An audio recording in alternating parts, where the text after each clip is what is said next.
just like you. I've been coaching from the youth level all the way up through college, and very happy to be here with you guys today in this Double Go Coach workshop. I also have a assistant coach here that's going to help me today. This is Sour Johnny. Sour Johnny is our the way coaches look when they don't make it to the Double Go Coach training.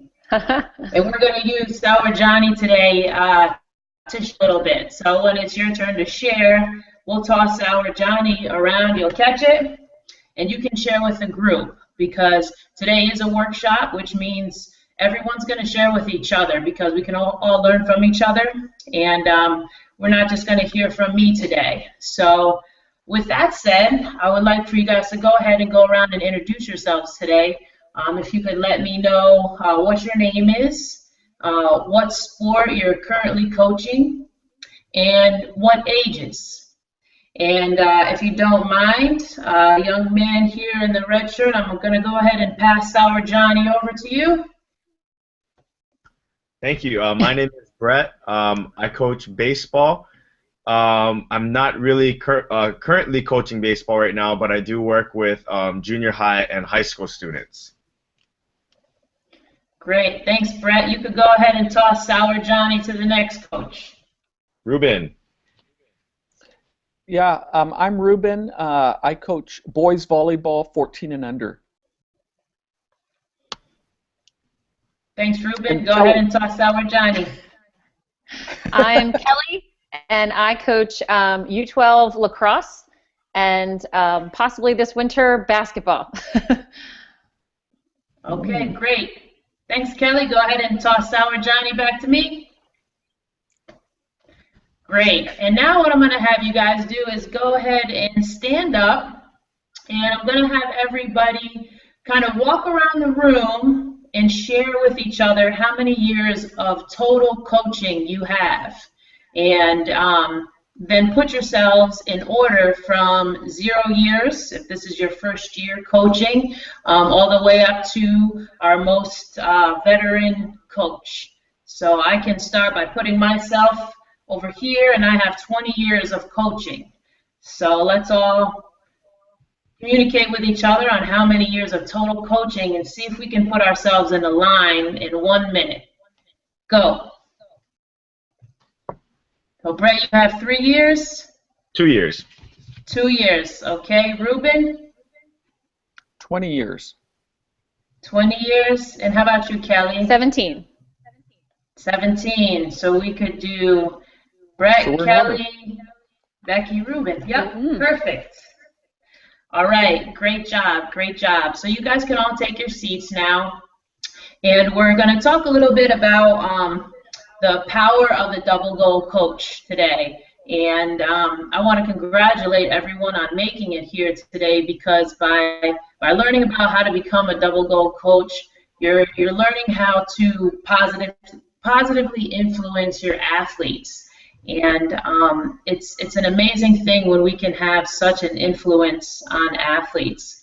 There's not many jobs out there where we can have an influence that lasts for a lifetime with youth. I'm sure we all have a coach that we remember who's impacted our lives, and we have that power, and it's an amazing thing. So today we're going to talk about the principles of Double Go coaching.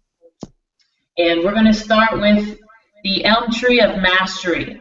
There's 3 main principles of Double Go coaching. We have the Elm Tree of Mastery, filling the emotional tank, and honoring the game. Just real quickly, does anyone think they know what the E in the Elm Tree of Mastery stands for? Excellent. Close. Anybody else have a guess? Everybody. Very team-oriented. Not quite. How about you, Brett? Do you have a guess? Excitement. All very positive things, but that E stands for effort. Okay? That E in the Elm Tree of Learning and Elm Tree of Mastery stands for effort. Okay? The L and the M we're going to continue to discuss as well. All right, but it all starts with effort. Okay. In today's society, we have a lot of people who often may ask us how our game went. And what do you guys think the first thing that they ask us is when they know that we had a game and we had our uniform on or we have our coaching shirt on? What's the first thing we usually hear? Did you win? Did you win? Yes. Did you win? Did you win? Yes. A lot in our sports culture today. It's very common in society to kind of have a main focus on winning. Okay. And part of becoming a double goal coach is learning how to focus on not only winning, but also teaching your athletes how to master the game. So we're going to go ahead and get into learning a little bit more about that. I'm going to show you guys a quick video.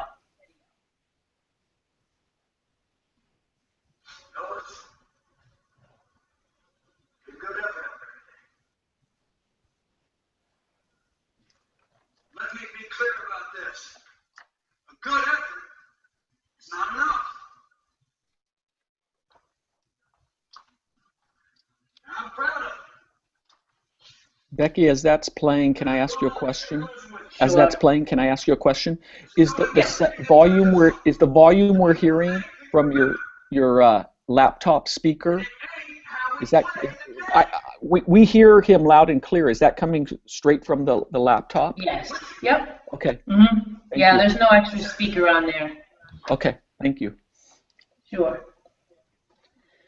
So what did you guys notice in this video? What was this coach focused on? Winning. Winning is everything. Right. Winning is everything. And there's a lot of coaches out there who focus mainly on winning when they're coaching their teams. And at the Positive Coaching Alliance, we have a name for those type of coaches, and it's called Win at All Costs. Win at All Costs coaches. All right. And unfortunately, when you think about win at all costs, what may be lacking as a coach if you're just focused on winning on the scoreboard? Kelly? You're not thinking about how they played as a team. What good things did they do, even though they lost? Right. Great point. As coaches, have you guys ever had a game where the team played really, really well, but you lost? Yeah. Yeah. Or maybe we played really, really poorly we played a weak team and we actually won. Has anyone ever had that occur? Yeah. It happens oftentimes. Let me ask you guys this question. Which Olympians do you think earn more medals? Those who focus on the scoreboard and winning, or those who focus on mastering their sport and getting better? Raise your hand if you think number one earns more medals. Okay. Who thinks number two earns more medals? Okay. Those of you who said number two, why? Ruben, why do you think those who focus on mastering their sport and getting better earn more medals? Well, between the two choices there, I think number two is the one that is more action-oriented and is more likely to help you get where you want to go. I think it's all fine and good to want to win, but number two is what's going to actually get you there. So that's why I chose number two. Okay, good. Yeah, that's a good answer. More action-oriented, and that can also have to do with practice as well. There's not always a scoreboard at practice, right? Right. Mm-hmm. So sometimes it can be good to just focus on what we're doing and trying to get better at what we're practicing. You raised your hand thinking number one, those who focus on the scoreboard and winning. Why would you answer that way? Because I was raised that way. Right. But I just figured if you think about winning and the scoreboard is the main objective, then that should keep me pretty driven to attain the gold medal. Yeah, so a lot of us were raised that way. But there's been a change in culture, and there's been a lot of research that has shown that those who focus on the scoreboard and winning, but also mastering what they're doing, the Elm Tree of Mastery, they actually win more medals, and they're actually more successful. And there's a lot of research behind that. So we now have learned that we can coach and focus on the Elm Tree of Mastery and have success and achieve winning on the scoreboard. I'm going to show you guys another video here. And this coach is going to give his team a different type of message. I want to talk about our opponent this afternoon. They're bigger, faster, stronger, more experienced, and on paper, they're just better. They know it too. I want to tell you something that they don't know. They don't know you're hard. I do. I've seen it. You've shown it to me. You've shown this coaching staff, your teammates. You have shown yourselves just exactly who you are in here. When you take that field today, you gotta lay it hard on the line, man. From the soles of your feet, and every ounce of blood you've got in your body, lay it on the line until the final whistle blows. And if you do that,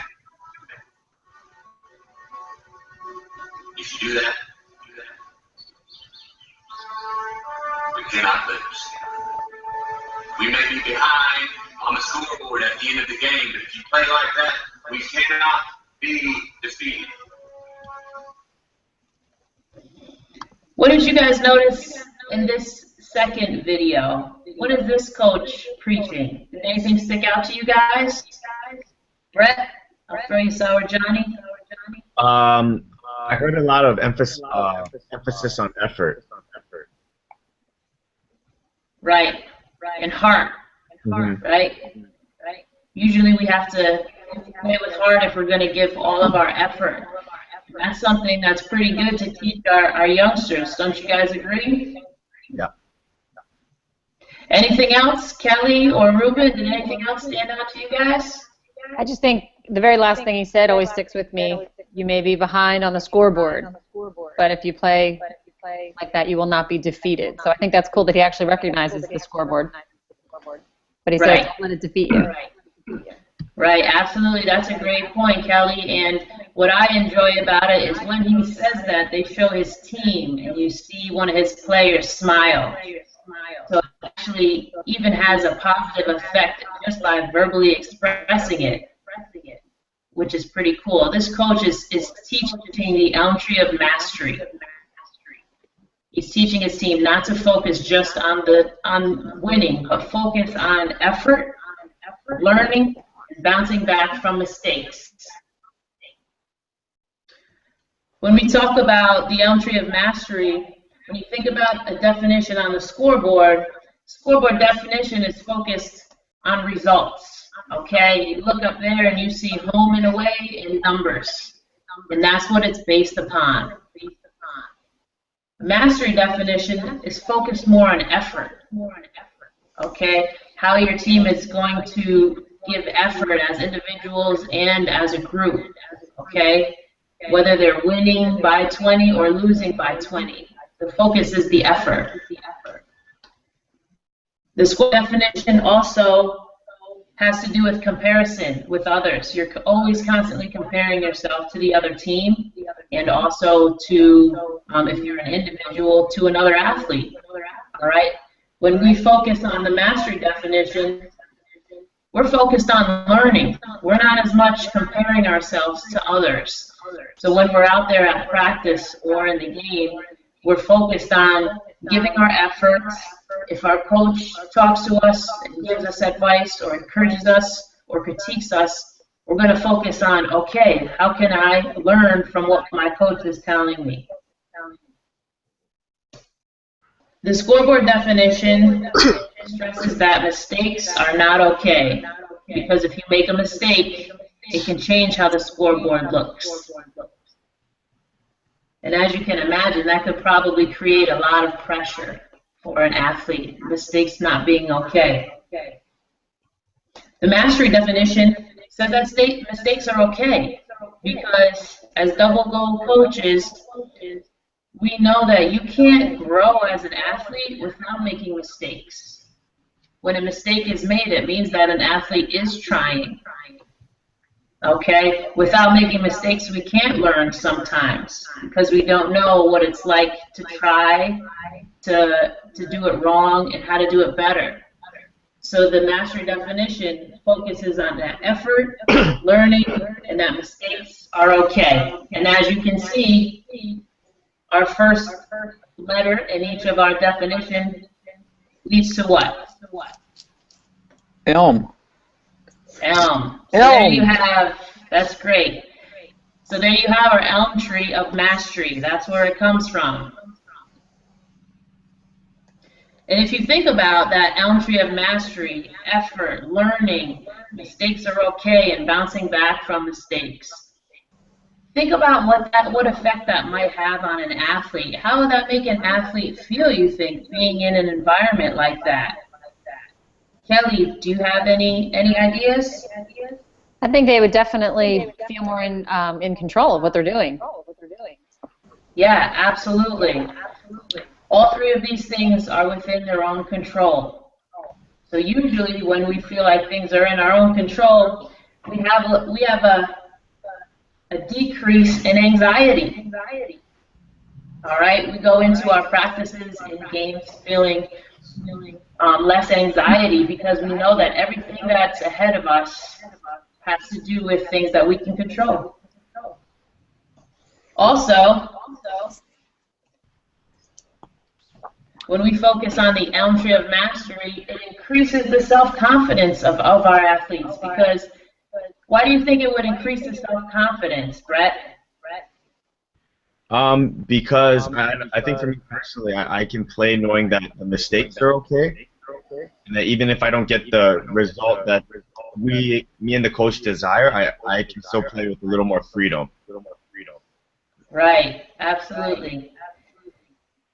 And it can help you relax a little bit. When you relax, you can feel confident. It's easier to feel confident.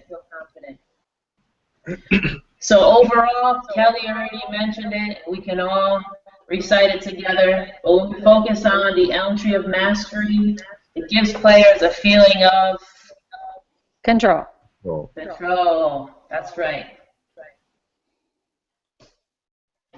And once athletes feel like they're in control, they tend to work a little bit harder and tend to stick to things a little bit longer because they are now more comfortable, they're confident, there's no anxiety because everyone is full of things they can control. And I don't know about you guys,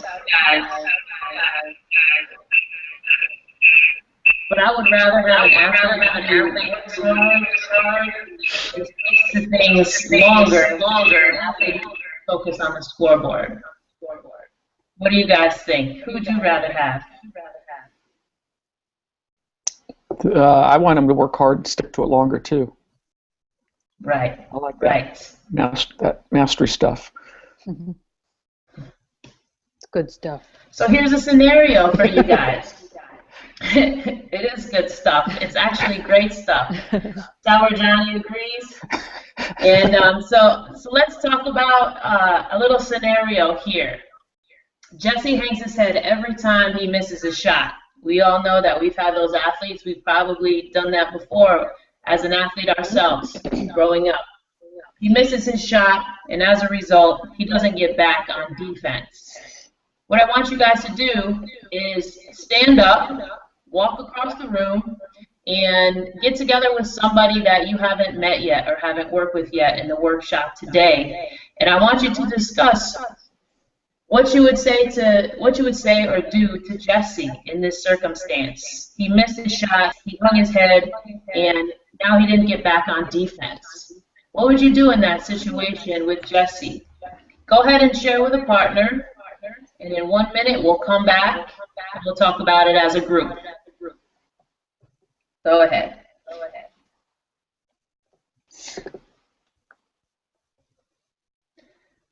All right, so we're going to come back together now.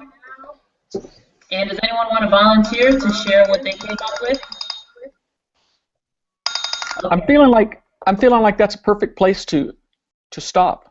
Mm-hmm. Okay. Sounds Is that good. okay, Kelly? Yeah, that's great. No, you did a nice job. Okay. You can unmute yourself, Brett. I thought maybe the echo was coming from you. That's the only reason I muted you. But you can unmute. Feel free. All right, nice job, Becky. Thanks. I love it. I tell everybody when I steal notes. I steal things. Sometimes I'm evaluating how you're doing, and other times I'm like, that's a good line. I like that. So I wrote down lots of idea stealing. I hear, yeah, I'm echoing. I don't know why. There's like a little delay in my voice. You guys hear that too? I do feel like it disappeared when Brett muted himself. Oh. Maybe it's that long stretch across the river that's causing trouble there. There we go. Yeah, that's better. Got stuck somewhere in the Pacific Ocean and creates an echo. All right. Sorry, Brett. Well, thanks. Ruben, would you like to start with some feedback, or would you like, there you go, or would you like me to start? I'll start. Okay. Becky, I thought it was very good, very good. I thought your command of the content and where you wanted to go, your command of the visual aid and utilizing as a tool was extremely smooth. Very, very good flow, pacing. I found it very easy to follow you and absorb the key points that you were making and bringing out from the workshop. So just so many strengths. Let's see, if I were to pick one idea, if I were to pick one idea, I'm going to actually give you two ideas. One is at some point to either bring a personal story or example or a borrowed story or example in. Okay, I think Sure. I think in that piece all you need is one. Okay, and then secondly, over the course of an entire workshop, okay, this was 20 minutes, but over the course of the entire workshop, I'd like to see you experiment with changing the volume of your voice. Experiment. Just once or twice during the workshop, change the volume of your voice, and the and your intensity. As look at me right now. Change your intensity as a trainer once or twice. Okay. Yep. Yeah, I actually had that Thanks, too Kelly. about the personal stories. I thought that was probably one of the only things I thought was missing. I wanted to hear a Becky Snow story. I wanted to hear, you have a really cool sports background in a lot of different areas. So I wanted to hear, when have you seen Elm Tree of Mastery work for an athlete? When have you seen somebody really get excited because they weren't focusing, or an athlete that was focusing on the scoreboard too much, and when you turn their focus, it was a game changer, something like that. I think it would be really cool. I agree with Ruben. The first word I put down was smooth. I think very smooth, very great control of the content, and as he said, you're prepared. I think the intensity, the changing in your voice, that type of a thing is really important, but I think you were so smooth and well prepared that it's just a comfort thing. We really like when our trainers are personal and have a personality, and I know you have a great personality, and we were just talking about this yesterday, how there's so many trainers I meet not doing a workshop, and I'm like, oh, they're so funny, they have a great personality, and then they go into almost like trainer mode, and it's like, do, and they know their stuff, and they know the content, and they're very engaging. And I'm not saying you were like that at all, but I think, bringing more of your own personality mixed in with the content would just make it a little bit more relatable. Sure. But I think you did a great job at asking questions. You asked us a lot of questions that got us thinking. They weren't one-word answers. You had us answering in different ways, move around the room, raise your hand, talk with a partner. I mean, that's all fantastic. You did a great job with that. When you had us get up and, Kelly, yeah. Kelly, I'm sorry, just to add one thing to what you just said. Sure. When Becky auditioned, she auditioned in front of David Jacobson and me, and I've already seen a transformation, Becky, in your presence and personality from that audition and to today, and that's a credit to you, and it's a credit to Coach Kelly on where you're at. Thank you. Great. Love seeing it. Great. Great. The only couple ideas that I had for you when you had us stand up and get an order of how many years we were coaching, I think it's a great activity. I do it too. I love getting coaches up to see. But I would go one step further. What's the value in doing that? Why do you want the coaches to do? I'm just asking you. Why do you want the coaches to do that?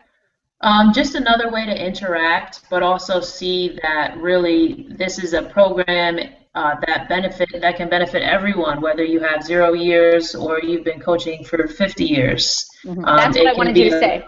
Yeah, that's what was missing. You had us get up and stand up there, and then you were like, okay, let's everybody have a seat. And I was like, oh, that's what you're missing, is that one little piece in saying, why is this so important? And I think that's, you exactly know why. It's just a matter of saying it. I think that was good. Right, okay. I think also, a couple quotes I had from you, not always a scoreboard at practice. I think that's really important. So if you're a scoreboard-focused coach, are you going to get the best out of the athletes at practice? Probably not. I like the way that you pointed out, when we answered a question, like when Brett said, that's how I was raised. I was raised with a scoreboard focus. And you had empathy for that. Yeah, a lot of us were. We were all raised that way. But there's a change in culture, and there's research to tell you that there's a better way. Because I think so many of us coach the way we were coached, and I think it's really cool to bring up, you know what, we were all in that boat, but there's a different way now. Let me share some research with you that might make you think twice about that, of how you do it. So I thought that was really great. And Kelly, Kelly, I think an important piece there is to not leave us with the impression that we can't think about the scoreboard.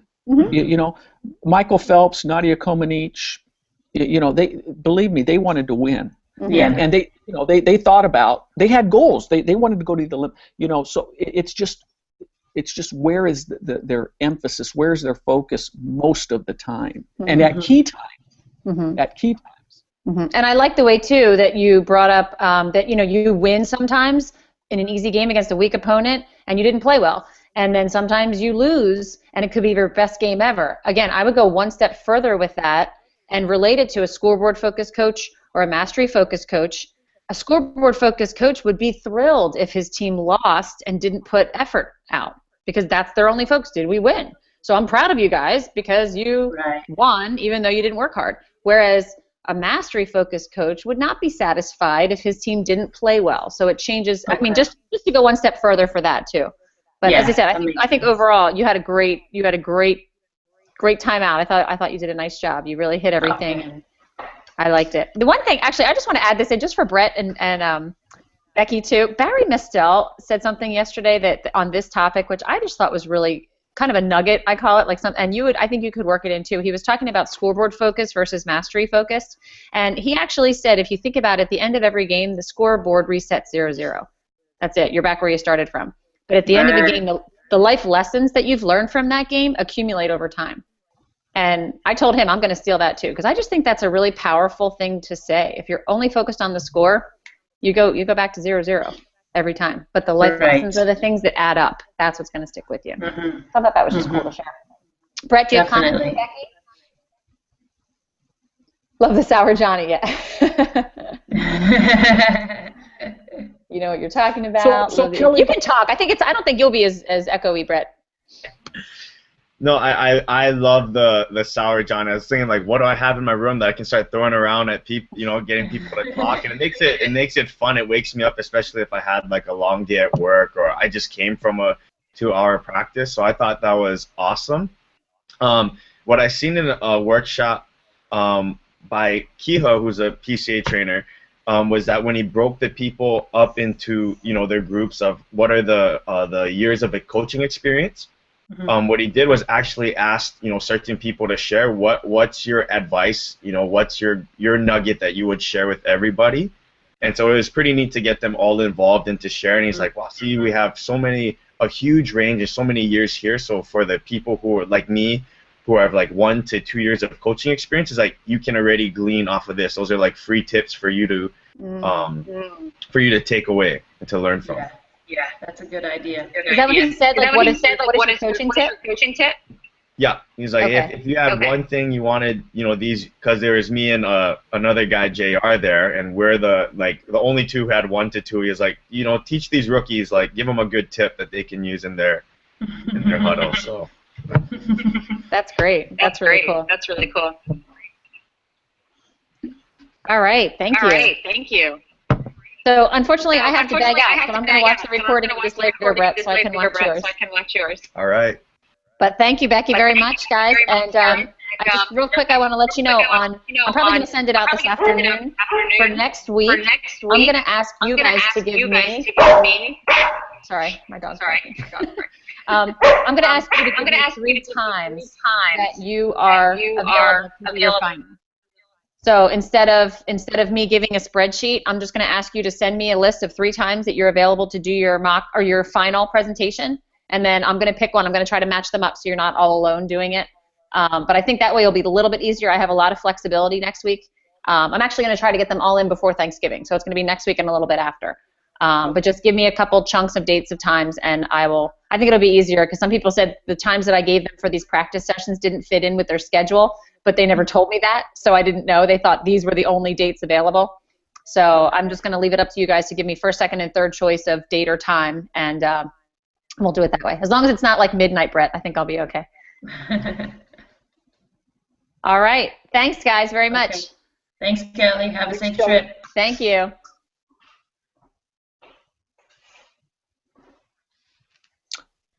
Okay, so Brett, you can start whenever you want. All right, and then so I don't have a screen, so I apologize for that.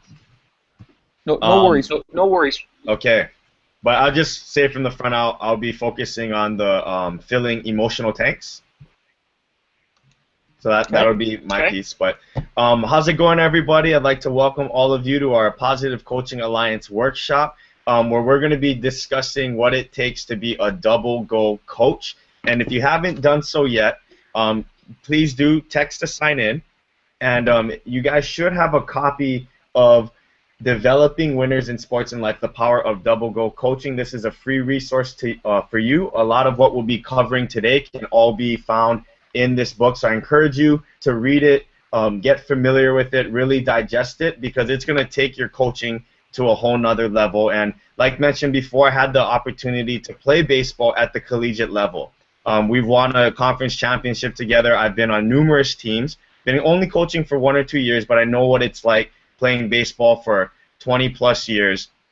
And if I could say this from the start, if I knew what we were covering today, if I was in a workshop like this, I mean, as a player now, and my career is all said and done, I wish I was sitting in your chair. Because if I knew what we were discussing here today, I would have had a lot more fun. I would have been a lot more driven. I would have been more engaged. And to be honest, I would have been a better player overall. And I just want to thank each and every one of you for being here and sacrificing your time, because you are ultimately changing youth sports. Thank you for pouring in and investing into the next generation of athletes. And so I appreciate that. And I hope we're going to have a great time. It's going to be, like I said, it's a workshop, so it's going to be interactive. My plan up here isn't to lecture for you for the next 2 hours. I'm pretty sure people will start falling asleep. So just get ready to get the blood flowing and moving around. But I just kind of want to be able to get a gauge of the room. How long have you guys been coaching? And so we're in a hangout here, so this is a little different. But Becky, how long have you been coaching for? About 20 years. 20 years. 20 years. Ruben, how long have you been coaching for? About 20 years also. 20 years. So within 2 people, we have 40 years of experience. So Becky, do you mind sharing? Because obviously me, I'm 1 to 2 years in coaching. I mean, I feel bad. I shouldn't even be talking to you guys. I mean, you guys should be preaching to me. But what's a golden nugget you would give to someone who just started their coaching career? A golden nugget I would give. There's so many. I would say learn about your players and create an environment where they can grow and enjoy the sport. That's really good. Thank you, Coach Becky. Coach Ruben, what would you? I'm just starting out my coaching career. What's the biggest word of advice that you would give me? I think I would say to try to always make it about the kid. More so than about yourself. That's good. Thank you, Coach Ruben. And I love what both of you have said because it had to deal with relationships, understanding players, knowing that you're there for the players. And by us learning to become double goal coaches, that's exactly what we're going to do. Because my goal here today, I want to just get this misconception out of the way that, you hear Positive Coaching Alliance, you might think of fluffy pillows, that we're just really soft and, we're not about winning. That's not true. I'm here to share with you principles that are going to help your team win ball games. And not only win ball games, but I'm going to share with you principles and tips that are going to help you draw out the best in your players so they can become the best people and the best athletes they can possibly be. And so right before me, Coach Becky did an excellent job of sharing the elm tree of mastery. And if we were to kind of crunch that down into one sentence, we just want to be able to draw the best out of our players by focusing on effort. Well, does anyone remember the L? Learning. Learning. And then the M. Mistakes are okay. Mistakes are okay, right? Because when they know that mistakes are okay, that they're focusing on effort, they're learning through the game that they're processing, they have more control. Research has shown that anxiety goes down, self-confidence boosts up. So what I want to be able to focus on is